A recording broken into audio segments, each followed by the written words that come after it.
എല്ലാവർക്കും എൻ്റെ ചാനലിലേക്ക് സ്വാഗതം. നമ്മൾ കടയിൽ നിന്നൊക്കെ വാങ്ങിക്കുന്ന കുടംപുളിയുടെ സിറപ്പോ അല്ലെങ്കിൽ ജ്യൂസോ നമുക്ക് ഉണ്ടാക്കി വയ്ക്കാം. ആ സിറപ്പും കൊണ്ട് നമുക്ക് മീൻകറി ഉണ്ടാക്കി വയ്ക്കാം. അപ്പോൾ എന്തിനാണ് ആ സിറപ്പും കൊണ്ട് മീൻകറി ഉണ്ടാക്കുന്നത്, അതിൻ്റെ പ്രത്യേകത, അതിൻ്റെ കാരണങ്ങൾ എന്താണെന്നുള്ളത് ഞാൻ ഈ വീഡിയോയിൽ പറയുന്നുണ്ട്. അപ്പോൾ വീഡിയോ ഫുള്ളായിട്ട് കാണുക.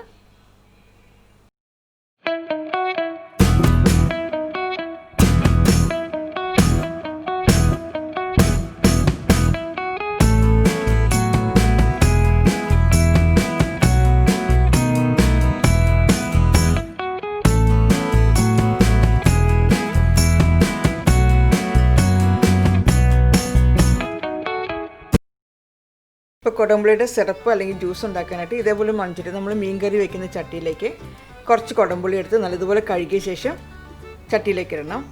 ഇത്ര അളവൊന്നുമില്ല, നമുക്ക് എത്ര വേണ്ടതെന്ന് വെച്ചാൽ ഇപ്പോൾ 100 ഗ്രാമോ 200 ഗ്രാമോ എത്ര വേണമെങ്കിലും എടുക്കാം. അപ്പോൾ ഞാൻ അതിലേക്ക് കുറച്ചും കൂടി വെള്ളം ഒഴിക്കുകയാണ്. ആ പുളിയിലേക്ക് പുളിയുടെ മുകളിൽ കിടക്കുന്ന രീതിയിൽ വെള്ളം ഒഴിക്കണം. എന്നിട്ട് അത് തിളപ്പിക്കാനായിട്ട് വയ്ക്കണം. അപ്പോൾ ഇത് ചെയ്യുന്നത് എൻ്റെ ഹസ്ബൻഡിൻ്റെ വീട്ടിൽ ഇങ്ങനെ ചെയ്യാറുണ്ട്. എൻ്റെ ഹസ്ബൻഡ് സിസ്റ്റർ ചെയ്യുന്നത് കണ്ടിട്ടാണ് ഞാനിത് പഠിച്ചത്. എൻ്റെ ഹസ്ബൻഡ് കസിൻസും ഇതേപോലെ തന്നെ സിറപ്പ് ഉണ്ടാക്കി വയ്ക്കാറുണ്ട്. സിറപ്പ് ഇട്ടുണ്ടാക്കുന്ന മീൻകറി റെസിപ്പി ഞാൻ നാളെ അപ്ലോഡ് ചെയ്യുന്നുണ്ട്. അപ്പോൾ എല്ലാവരും അതും കാണണം. അപ്പോൾ പുളി നല്ലതുപോലെ തിളച്ചിട്ടുണ്ട്. ഈ പുളി നല്ലതുപോലെ തിളച്ച ശേഷം തീ കുറച്ച് വെച്ച് ഒരു 10 മിനിറ്റ് നല്ലതുപോലെ തിളപ്പിക്കണം.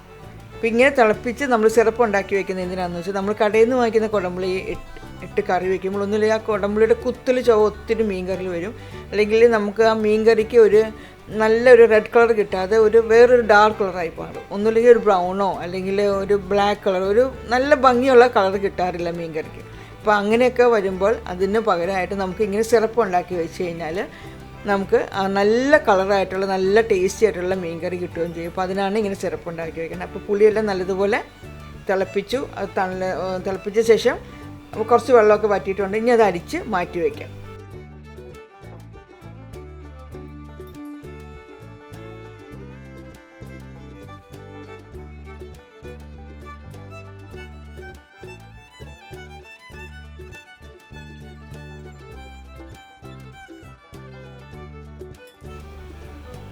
ഈ അരിച്ച് കിട്ടിയ ഈ സിറപ്പ് നമുക്ക് നല്ലതുപോലെ തണുത്ത ശേഷം ഒരു ഗ്ലാസ് ബോട്ടിലാക്കി ഫ്രിഡ്ജിൽ വെക്കണം. പുറത്ത് വെച്ചാൽ എന്താ കുഴപ്പമെന്ന് വെച്ചാൽ അതിന് ഫംഗസ് വരും പുറത്ത്.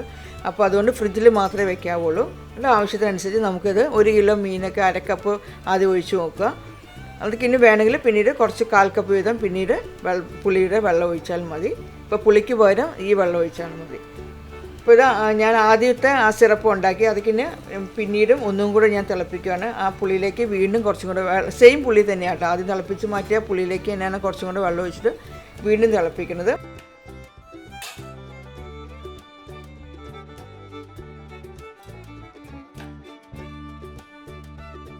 ഇത് ഞാനിപ്പോൾ രണ്ടാമത് തിളപ്പിക്കാൻ ഇട്ടിരിക്കുന്ന കുടംപുളിയാണ്. അപ്പോൾ നല്ലതുപോലെ തിളച്ചിട്ടുണ്ട്.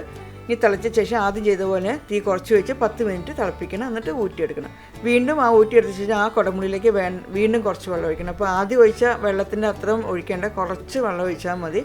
അളവ് കുറച്ച് ഒഴിച്ചിട്ട് തിളപ്പിച്ചെടുത്തിട്ട് വീണ്ടും അതും ഇതേപോലെ തന്നെ ചെയ്യുക. അരിച്ചെടുത്തിട്ട് തണുത്ത ശേഷം ഗ്ലാസ് ബോട്ടിലാക്കി വെക്കണം. എന്നിട്ട് വേണം ഫ്രിഡ്ജിൽ വയ്ക്കാനായിട്ട്. അങ്ങനെ 3 പ്രാവശ്യം നമുക്കിത് ഈ പുളിയുടെ സിറപ്പ് ഉണ്ടാക്കിയെടുക്കാം. എന്നിട്ട് അത് കുപ്പിയിലാക്കി അടച്ച് വെച്ചാൽ മതി. ആദ്യത്തെ സിറപ്പ് ഒരു ബോട്ടിലാക്കി വയ്ക്കുക. രണ്ടാമത്തെ 3ാമത് കിട്ടുന്ന സിറപ്പ് വേറൊരു ഒറ്റ ബോട്ടിലാക്കി വെച്ച് കഴിഞ്ഞാൽ നല്ലതാണ്. ഇപ്പം നമ്മുടെ നാട്ടിൽ വീടുകളിലേക്ക് കിട്ടുന്ന കുടംപുളിയുടെ ആ ടേസ്റ്റൊന്നുമില്ല ഇവിടെ കടകളിൽ കിട്ടുന്ന കുടംപുളിക്കൊന്നും. അപ്പോൾ ഇതേപോലെ ചെയ്ത് നോക്കുക. ആ പുകച്ചൊവയോ കുത്തൽ ചൊവയോ ഒന്നും ഉണ്ടാവില്ല മീൻകറിക്ക്. നല്ല റെഡ് കളർ മീൻകറി കിട്ടുകയും ചെയ്യും.